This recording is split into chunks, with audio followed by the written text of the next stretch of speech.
আসসালামু আলাইকুম প্রিয় দর্শক মণ্ডলী। আজকে আমি আপনাদের ফার্মে নিয়ে এসেছি, একটি গুরুত্বপূর্ণ কাজ করছি এবং সেটা আপনাদের সাথে শেয়ার করার জন্য। রঙিন মাছ চাষে এয়ারেশন প্রয়োজন হয়, সবাই জানেন। আমার এয়ারেশন সিস্টেমটা আপনাদেরকে একটু দেখাই। এটা হচ্ছে আমার এয়ার পাম্প, এবং এই এয়ার পাম্পের থেকে প্রথমে এই বোতলটিতে, অর্থাৎ এটা সিলিন্ডার হিসেবে কাজ করে। এখান থেকে পাইপ দিয়ে, এই পাইপ দিয়ে অক্সিজেন যায়। এই পাইপগুলো দিয়ে অক্সিজেন যায়, এই পাইপগুলো দিয়ে। এই পাইপ দিয়ে যখন অক্সিজেন যায়, এটা মাঝে মাঝে বন্ধ হয়ে যায় এবং ডিস্টার্ব করে, খুবই একটা বাজে অবস্থা। তো আমি চিন্তা করেছি যে আমি এই পাম্পগুলো খুলে ফেলবো, এই লাইনগুলো। এখানে এই লাইনগুলো আমি রাখবো না। আপনারা দেখতেছেন আমি খুলে ফেলতেছি, সব একবার ছাড়াই ফেলবো, নষ্ট করে দেব। এত কষ্ট আসলে সহ্য করা যায় না। প্রতিদিন আসলেই দেখা যায় কোনো না কোনো সাইডের এয়ারেশন বন্ধ হয়ে গেছে, ডিস্টার্ব একটা। তো আমি চিন্তা করেছি যে অল্প খরচের থেকে আরও সুন্দর করে করা যায় কিনা, সেই সিস্টেম করব। এটা খুলে ফেলে এয়ারেশন তো অবশ্যই প্রয়োজন হবে, কিন্তু এই যে সিলিকনের পাইপ, এই সিলিকনের এই পাইপ সিস্টেম আমি আর রাখছি না, সব খুলে ফেলবো, সব ফেলেই দেব।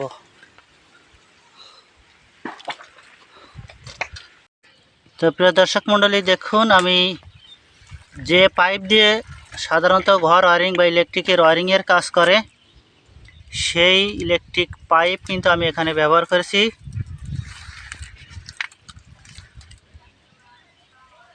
ট্যাঙ্ক বরাবর যতটুকু দরকার ততটুকু আমি ব্যবহার করেছি এখানে। প্রথমে এই পাইপটা আমি সেট করে নিছি, স্যাডেল দিয়ে এটকে নিছি, এবং যেখানে যেখানে আমার এয়ারেশনের পাইপ প্রয়োজন সেখানে আমি একটা করে কন্ট্রোলার সেট করে দিছি। প্রত্যেকটা হাউজে যেখানে কন্ট্রোলার প্রয়োজন, অর্থাৎ এয়ারেশনের পাইপ যেখানে সেট হবে, সেখানে আমি একটা করে প্রথমেই কন্ট্রোলার সেট করে দিয়েছি। এই কন্ট্রোলার সেট করার পর আমি এখন আমার যে এয়ারেশন পাম্প আছে সেটা সেট করব। আমি ঠিক এইখানটায় সেট করে আপনাদের দেখাচ্ছি। তো প্রিয় দর্শক, দেখুন আমার এয়ারেশন সেটআপের কাজ শেষ হয়ে গেছে। এখানে একটি মাত্র ডবল হেডের মেশিন দেওয়া আছে।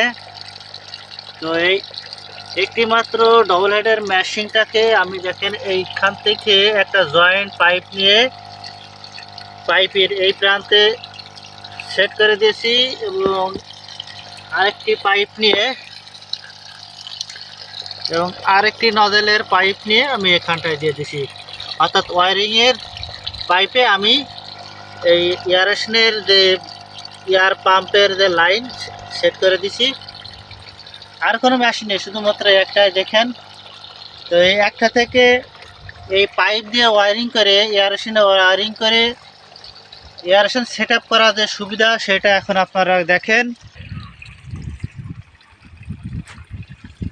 একটি মাত্র মেশিন দিয়ে এখানে 6টি হাউজে এয়ারেশন কমপ্লিট করা হচ্ছে, এবং ফ্লো কিন্তু কারোরই কম না। খেয়াল করেন যে এখানটাতে, খেয়াল করেন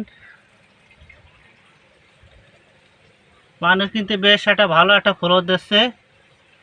এটা একটা হাউস গেল। এখানে দেখেন, এখানেও মাছের পরিমাণ হিসেবে একটু কমিয়ে দিয়েছি, যথেষ্ট এয়ারেশন দিচ্ছে। এখানে দেখেন কি পরিমাণে পানির প্রেসার, এটাই দেখেন ভালো একটা এয়ারেশনের চাপ আমরা দেখছি। এখানে দেখেন বেশ ভালো হলো, এবং 6 নম্বর হাউসে এসে এটা তো কিন্তু বেশ ভালো একটা আমরা এয়ারেশন দেখতে পাচ্ছি। তো শুধুমাত্র এই যে প্লাস পাইপ, যে সিলিকন পাইপ, সেই এয়ারেশনের পাইপ দিয়ে যদি আপনি ওয়ারিং করেন তাহলে ভালো একটা রেজাল্ট পাওয়া যায় না বাতাসের ক্ষেত্রে। সকল পাইপই সমানভাবে চাপ যায় না, এই কারণে আমি এইগুলো পরিবর্তন করে দিয়ে ইলেকট্রিক ওয়ারিংয়ের পাইপ সেট করে দিছি এবং সুন্দরভাবে আমি রেজাল্ট পাচ্ছি। এত সুন্দর রেজাল্ট পাচ্ছি তা বলার মতো না। প্রত্যেকটা হাউজে বেশ ভালো মানের আমি এয়ারেশন পাচ্ছি। এবং এই পাইপে কিন্তু এই ইলেকট্রিক পাইপে সেট করা খুবই সহজ। এই ইলেকট্রিক পাইপে কন্ট্রোলার সেট করাও কিন্তু খুবই সহজ। একটু ছিদ্র করে নিয়ে অ্যালটোকো সুপারগুলো দিয়ে দেখেন প্রত্যেকটা আমি আটকে দিছি। এবং এটা বাতাস কন্ট্রোল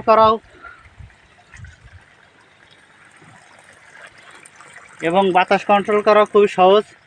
এই যে এখানে এয়ারেশন কম আছে, আমি এখান থেকে একটু